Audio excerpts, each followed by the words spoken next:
कल हम अपने घर प्रैक्टिस करेंगे, फिर सुबह हम बताएंगे कि प्रैक्टिस सफल हो गई। तो सभी अब कल का इंतजार करने लगे, कल कब आएगा, हमारे लाला चोरी कर पाएंगे कि नहीं, कि फंस जाएंगे। तो जैसी रात्रि हुई तो कन्हैया ने सोचा मैया सो जाए, उसके बाद हम चोरी करना सीखेंगे। तो जैसे देखा कि यशोदा मैया ने वो जो पहले शीशियों के और उसके वो बनाए जाते थे जलाने वाले दिया, सो वो शीशियों वाले दिया थे, सो यशोदा मैया ने वो फूंक के बुझाए। सो लाला ने सोचा कि लेटते तो मैं यशोदा मैया के साथ, सोते तो उन्हीं के साथ। सो सोने का नाटक कर लिया कि हम जल्दी सो जाएंगे, सो मैया जल्दी सो जाएंगे। सो लाला ने नाटक किया, सो मैया बोली आज हम लाला बड़े जल्दी सो गए हो। सो लाड़ दुलार करके और यशोदा मैया की भी आंख लग गई, क्योंकि लाला तो सो ही गए हो। तो लाला ने देखो मैया सो गई, सो बोले मैया ए मैया। सो 2-3 बार आवाज लगाई, मैया सुनो तो, मैया सुनो तो। यशोदा मैया सो गई, सुनने ना सुनी। सो बोले अब ठीक है, मैया पूरी सो गई। आवाज नहीं सुनी तो मैया पूरी सो गई। सो कन्हैया उठे, सो कन्हैया गए जहां माखन की मटकी रखी थी। सो माखन में जैसे ही हाथ डालो, मुंह से लगाओ, उतने में कोई दूसरी बगल से मटकी रखी होगी, उसमें धक्का लगा, सो फटाक से गिर गई। सो जैसे वो धड़ाम गिरी, सो यशोदा मैया की आंख खुल गई। सो यशोदा मैया ने कहा अरे रोहिणी लगता है कोई है। सो रोहिणी तो कहे कि लगता है यशोदा कोई बिल्ली इल्ली होगी, कुछ टकरा गई होगी। बोले नहीं नहीं, हमें बहुत अच्छे से याद है, मेरी मटकी की आवाज है, मुझे बहुत अच्छे से सुनाई दिया कि ये कोई मटकी गिरी है। सो लाला ने सोचा आज तो फंस गए, पहले ही चोरी करी, पहले ही में फंस गए। सो जब तक वो लैंप जलाई, जब तक वो दिए जलाए, जब तक लाला लेट गए। सो मैया ने देखो कि माखन की मटकी फूटी पड़ी है। सो मैया उस जहां जहां मक्खन डलो तो कन्हैया गए, सो वो मक्खन बिखर तो गए। सो जहां जहां मक्खन डलो, सो मैया देखती हैं कि हमारे शयन कक्ष में कन्हैया तक वो मक्खन। सो देखने लगी, बोली कन्हैया लाला उठ तो सही, बोले तूने माखन खायो। सो कन्हैया ने ऐसे नाटक किया जैसे सो रहे हो। बोले मैया क्या हुआ। सो बोली मैया क्या हुआ, तेरे मुंह से मक्खन लगा है, हाथ से मक्खन लगा है, तूने मक्खन खायो। बोले मैया मैं तो सो रहा था। सो बहाना बनाया मैया, लगता है आपने देखा नहीं मक्खन कहाँ कहाँ फैला है, हो सकता है आप खिड़की के पास सो रहे हैं, कोई बिल्ली आई होगी मेरे ऊपर से निकल गई, सो माखन लगा के चली गई। सो यशोदा मैया को भी लगा मैं छोटो सा लाला चोरी थोड़ी करे, वो चोरी करनी है लेकिन बड़ा तो होगा, इतना छोटा सा लाला चोरी करे। सो मैया को भी लगा बिल्ली ही निकली होगी खिड़की के पास से। तो बोली ठीक है कन्हैया तू सो जा। तो कन्हैया मन में सोचे चोरी सफल हो गई, हमें तो बातें भी बनाना आती थी, चोरी ही करना नहीं। सो बड़े खुश हो गए, हम तो बातें भी बना लेते, अगर फंस जाएंगे तो ऐसे बचना है। सो गए। सुबह जैसे ही मंडली लगी, बछड़े चराने गए, तो सबने पूछा कन्हैया क्या हुआ क्या हुआ, चोरी की थी। सो बोले की थी। बोले फिर क्या हुआ। बोले बच भी गए। तो बोले फिर। बोले ठीक है अब अपन सफल हो गए, तो अब गोपियों के घर चुराएंगे। तो एक गोपी के घर सोचा कि वो गोपी बहुत तेज दिमाग की थी। तो गोपी ने सोचा कि कन्हैया ने 1-2 जगह चोरी कर ली थी, अब वही गोपी आंख में खटके कन्हैया को कि ये हर किसी के यहाँ चोरी करो, ये जरूर कहती है कि कन्हैया ने चोरी की, कन्हैया ने चोरी की, तो क्यों ना एक बार इसी के घर में चोरी कर ली जाए। तो वो गोपी जो सखी थी वो भी बड़ी दिमाग से तेज थी। तो उसने सोचा कि कन्हैया बातें कर रहे हैं कि हमारे घर चोरी करने आएंगे, तो उसने छुपके से सुन लिया। तो वो बातें करने लगी अपनी सखी से कन्हैया को देखकर, आज मैंने उस वाले कमरे में वहां मटकी टांग के रखी और बड़ा ही ताजा मक्खन है और बहुत स्वादिष्ट मक्खन है। तो कन्हैया ने सोचा ये देखो चोर कोई साक्षात बता रहे कहाँ हमारा धन रखा है। बोली ये तो बड़ी अच्छी बात है, इन्हें खुद से बता दिया। तो वो गोपी ने सोचा कि हमने चतुराई कर दी, कन्हैया सोचे हमने चतुराई कर ली। तो गोपी ने वही उसी जगह वो मटकी टांग दी कि आज कन्हैया आएगा, मैं साक्षात इसे पकड़ूंगी और यशोदा मैया से कहूंगी देखो ये चोरी करता है। वैसे मैया मानती नहीं। सो कन्हैया अपनी मंडली के साथ गए। सो पता था ही कि यहाँ मटकी टंगी है। सो घंटी मटकी पे टांग दी सखी ने। जैसे कन्हैया आएगा छुएगा सो घंटी बज जाएगी। सो कन्हैया कहाँ कम थे। सो कन्हैया ने देखा कि मटकी पे तो सखी ने घंटी लगा दी है, अगर ये हिल गई तो घंटी बजेगी। सो घंटी को आदेश दिया, बोले सुन घंटी, अगर जब हम माखन निकालेंगे अपनी सखाओं को खिलाएंगे तब तक तुम्हें बजना नहीं है। सो घंटी प्रभु का आदेश। सो घंटी बोली जी प्रभु। सो वो माखन निकालते जाए, सखाओं को खिलाते जाए, जब तक तो घंटी नहीं बजी। ठाकुर जी का जैसे ही नंबर आया, मटकी में हाथ डाला, मुंह से जैसे ही माखन लगाया, घंटी टन टन टन टन करके बजने लगी। तो कन्हैया घंटी को देखे, वहां वो सखी आ गई। सखी ने हाथ पकड़ा, देखो मैंने पकड़ लिया। अब ठाकुर जी कहे रुको, वापस आके तुम्हें बताते हैं। अब वो घंटी से कहते जाए तुम नहीं बजती तो हम पकड़ते नहीं। अब यहाँ उस गोपी ने हाथ पकड़ लिया ठाकुर जी का, चलो यशोदा मैया के पास। अब लाला बार बार कहे गोपी गलती हो गई, गोपी क्षमा कर दो, मैया मारेंगी, मुझे बहुत डर लगता है मैया से। और गोपी कहे रुको, मैया मानती नहीं है ना कि हमारा कन्हैया चोरी करता। सो गोपी वहाँ वृंदावन में ब्रज में गोपी जो सखी होती हैं, महिलाएं होती हैं, घूंघट उड़ा करती हैं।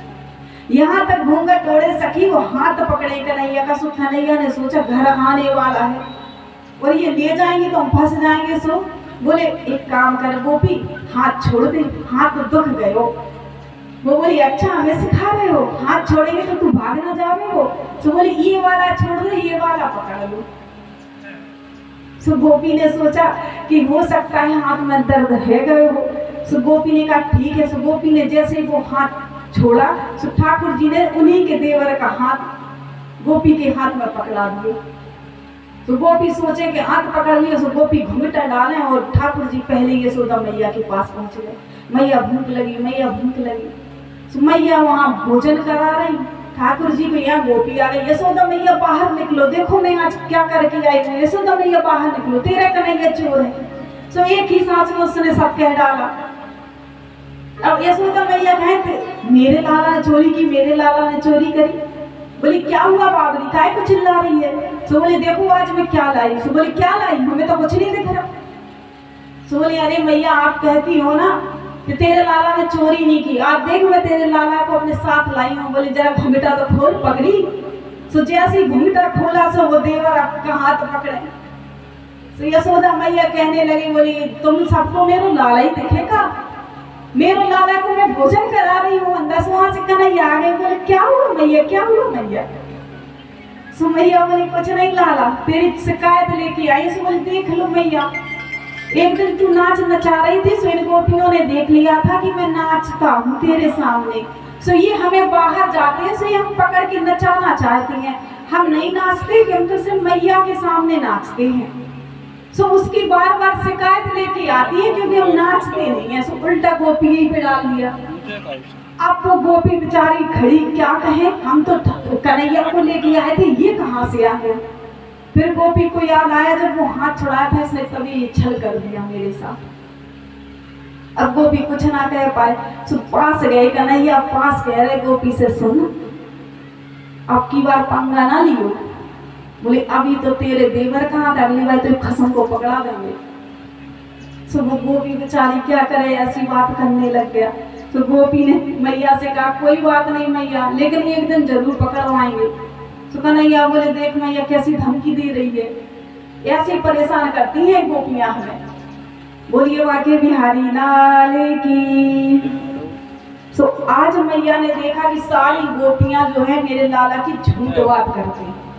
आज और पक्का हो गया कि कन्हैया कहने लगे कि आज मैं इतना पक्का चोर हो गया हूँ कि अब मुझे मैया भी कुछ नहीं कहेंगे। ऐसा सर्टिफिकेट मिला आज मुझे कि कोई चोर चोर कहते रहे लेकिन मैं पकड़ूंगा नहीं। तो कन्हैया बड़े खुश हुए। तो एक दिन मैया बैठी थी रात में, कन्हैया को मन में आया कि मेरी राधा से बार बार मिलने की इच्छा होती है और मैया और मैं और राधा कभी एक साथ नहीं खेल पाते, तो क्यों ना मैया से विवाह की बात कर ली जाए। तो मैया वहां से चली आ रही थी कि कन्हैया ऐसी मुंह बना के बैठे। सो मैया ने सोचा खिलौना दे दे, सो ये खेलेंगे। सो कन्हैया को छोटा सा खिलौना दिया। तो कन्हैया ने फेंक दिया। तो जैसे ही कन्हैया ने फेंका तो मैया बोली, लाला तू ऐसे उदास का क्यों है, तेरी आंखों में आंसू भर आए। तो कन्हैया और जानबूझ के रोने लगे, बोले मैया हमें बहुत ये लगता है कि हम तो गुड़िया से खेलें। तो मैया ने कहा गुड़िया से, अब इतनी रात को तो गुड़िया कहाँ से लाए। तो बोले मैया मैं तो गुड़िया ही से खेलना है। तो यशोदा मैया ने सोचा क्यों ना चंद्रमा को यहाँ नीचे कर दे। तो बोली देखो वो चंदा मामा। तो कन्हैया बोले हाँ ये मामा क्यों है। तो भैया कहने लगी कि मामा क्यों है, इसलिए है क्योंकि ये चंद्रमा है और ये सबको शीतलता देती है। और मैया ने बहुत सारी बातें कह डाली, लेकिन कन्हैया पे ऐसा नहीं हुआ। बोले हमें अब ये यही चाहिए, हम तो हाथ से खेलेंगे। तो मैया बोली ये और बड़ी आफत है, अब इसको चंद्रमा हाथ में चाहिए। तो मैया ने सोचा कि छोटा सा है, अभी परात में पानी जल भर के और चंद्रमा की तरफ किया। बोली ये देखो सो कन्हैया बार बार हाथ डाले सो हाथ में ना पानी ऐसा ऐसा हो उथल पुथल हो, सो चंद्रमा उथल पुथल हो जाए। सो बोले मैया ये चंद्रमा हाथ में क्यों नहीं आते। सो मैया बोली ये जल में दिख रहे, वो ऊपर है, वो हाथ में नहीं आएंगे। सो कन्हैया बार बार कहे हमें नहीं, हमें तो चंद्रमा हाथ में चाहिए, तो हाथ में लेके खेलेंगे, हमें तो चंद्र ही खिलौना चाहिए। अब मैया बड़ी परेशान कि इसको तो जो कहूँ वही उल्टा। कृष्ण भगवान उल्टे भी हुए थे, कृष्ण जन्माष्टमी को हुए लेकिन उल्टे हुए थे अर्धरात्रि में। सो सारे काम उल्टे ही हो गए। तो जिद पकड़ गए, बोले देखो एक बात और बताएं, कृष्ण जन्माष्टमी को हम भी पैदा हुए थे, उल्टे ही हुए थे। तो थोड़ा बहुत अगर उल्टा सीधा हो जाए तो हमारे पापा भी बहुत परेशान रहते थे पहले। पिताजी और माताजी और हमारे सारे गांव के लोग सारे रिश्तेदार जानते हैं, हमें तो नहीं पता था, हम तो छोटे थे, लेकिन वो लोग बताते हैं कि हम कैसे थे। मेरी माताजी किसी कटोरी में अलग से कटोरी किए हुए थे, तो उसी में दूध देती थी हमें पीने के लिए। और हम आंखें बंद किए हैं, माताजी आई नहीं तब तक कटोरी लेके, और हम आंखें बंद किए हुए हैं और वो सामने आ जाए, वो सोचे कि ये रोज रोज कहती है हमारा कटोरा नहीं है, हमारा कटोरा नहीं, आंखें खोलती नहीं, इन्हें कैसे पता चलता। तो एक दिन उन्होंने सोचा कि ऐसे ही बोल देती हूँ। सो हमने दूसरी कटोरी उठाई और दूसरी कटोरी में दूध घोल रही वो उंगली से। तो हम आंखें बंद करें और कह रहे मम्मी एक उंगली से क्यों घोल रही, दो से घोलो तो जल्दी भूजे। आंखें बंद करें और कटोरी बदलो, हमारी कटोरी नहीं है। तो पूरे रिश्तेदार जानते कि आंखें बंद करें, सबने आजमा लो हमें।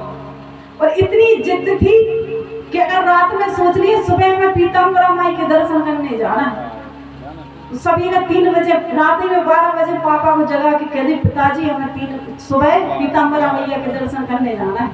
तो पापा कहेंगे पागल आगल हो जाती है, रात में बता रही है सवेरे चल रहे तो 3 बजे उठ जाइए, और जाने दर्शन करके तो 3 बजे तक उठ जाती, वैसे 6 बज जाए चाहे उठ जाती। सब 6 बजे बैठी नहा धो के पापा उठो, उठ क्यों नहीं रहे, हमने बोला था ना हमें पीताम्बरा जाना है। तो पापा कहे आज हमें ऐसा काम है वैसा काम है। सो 2 दिन नहीं ले गए तो 2 दिन भोजन नहीं कर रहे, पहले ले जाओ हमें दर्शन कराने।